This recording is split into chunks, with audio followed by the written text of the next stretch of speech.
it becomes a concern for the Federal Reserve too, of course, because of the amount of dollar debt and dollar-denominated debt, I should say, being held in this part of the world. Most certainly, and they don't want to trigger that kind of global market, financial market instability that eventually feeds back into the US itself as well. There has been a surge in Asia borrowing over recent years. The relative amounts might still be subdued in some countries compared to the likes of Spain and other heavily indebted Western nations, but it's the pace of the debt build-up in Asia that's concerning analysts now. And it's not just China, and of course not just Japan, it's your South Koreas, your Australias and others. All have been going to the debt trough when rates are low, and now there's a fear as the Fed begins to tighten policy and borrowing costs in Asia increase, somebody somewhere will have to make a payback for that. And I mean, who's sort of worse positioned when it comes to dollar-denominated debt? And I guess the breakdown, if you take a look at what's worse when you look at household debt and what's worse when you look at corporate debt?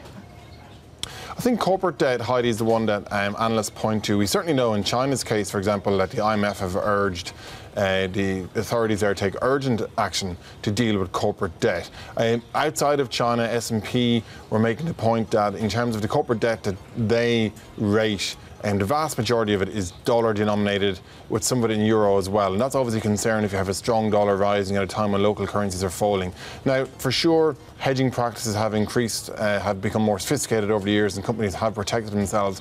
But it's still a niggling concern that Asia can handle Fed rate hikes up to a certain level, but also there's a point at which the Fed tightening might start to cause pain, and there's an awful lot of debt swimming around Asia to cause that pain.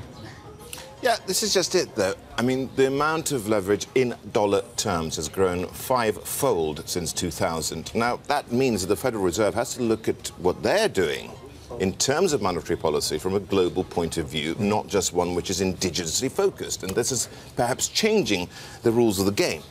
Absolutely it has. I mean, if you remember, think back to last year, we had the talk of a Shanghai Accord when there was a feeling that the Fed came to the table and said, OK, we have to acknowledge what is happening in China, what is happening in the emerging world. And if you look at the Fed statements now, they increasingly reference emerging markets in the rest of the world, not just purely domestic issues and setting policy. So yes, the Fed remains the absolute key influence for global rates and the key influence in global debt markets. And that's why what Janet Yellen does in Washington is so important for all these companies and governments who have borrowed dollars out here in Asia.